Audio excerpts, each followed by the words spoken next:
I asked my wife if she would serve me breakfast in bed, and she said, no problem, sleep in the kitchen.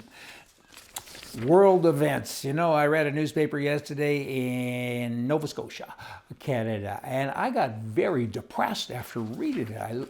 Wow, it's just kind of interesting. Here it goes, all in one newspaper. Halifax murder trial postponed, blah, blah, blah. So-and-so among 18 people charged with attempted murder. Another one is Halifax man to stand trial for second-degree murder. The next one is a Halifax police officer pleads guilty to assault. Halifax police officer new charges in sexual abuse, and page after page. And I thought, wow, this is Nova Scotia. Look at this stuff. Here's a man seriously injured in a car crash. Here's another, a man perishes in a suspicious fire.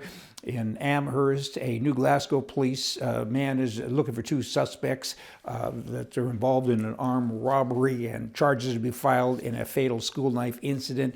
RCMP in Esconani urge other possible victims to come forward for some abuse stuff going on there. I guess the secret here is don't read any newspapers in Nova Scotia. It's a wonderful place, Halifax and so on, but boy, I would have never thought all that bad stuff was going on.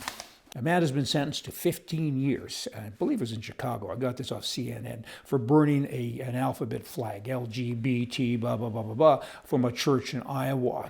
You know, that's outrageous. 15 years for burning a flag. There has to be more to this, but I read and reread CNN. I mean, they tell the truth all the time, right? So it must be the truth. I don't get it. 15 years. You know, what's up with that? The alphabet people. You know, recently at a roundtable discussion, there were several of us talking about the alphabet people and homosexuality and leadership. That was the main topic. And the question was, would you vote for someone who's homosexual to run your country?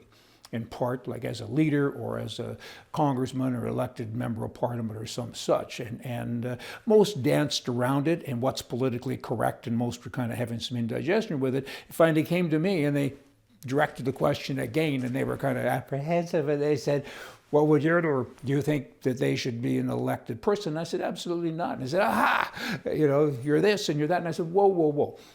They're special interest people. They're not for all the people. I don't care if you're gay. Mary would be like, hey, but I shouldn't even know that you're gay. It's not my business, and it's not your business to continually tell me, right?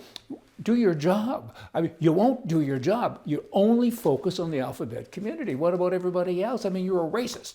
You're against the normal people. You're against all the people. You're only focusing on your little group. So, of course, a special little group that's bad, because the country is made up of little groups, I guess, but we're one big group, and act accordingly. So I would not vote for you. And they all kind of sat there looking at me, sex. Got your attention? When a man is running for office, his sex life is a big deal. All right, who you slept with 40 years ago, I guess, is a big deal. Women, these are the people that want equality. They don't seem to have that bar. I find it interesting. Every woman that runs, and now I think upwards to 30% of all elected people are female, and you don't hear about all the men that she slept with or this or that. And why is that? Whatever happened to equality? Just a profound thing for y'all to think about. Move that around. See ya.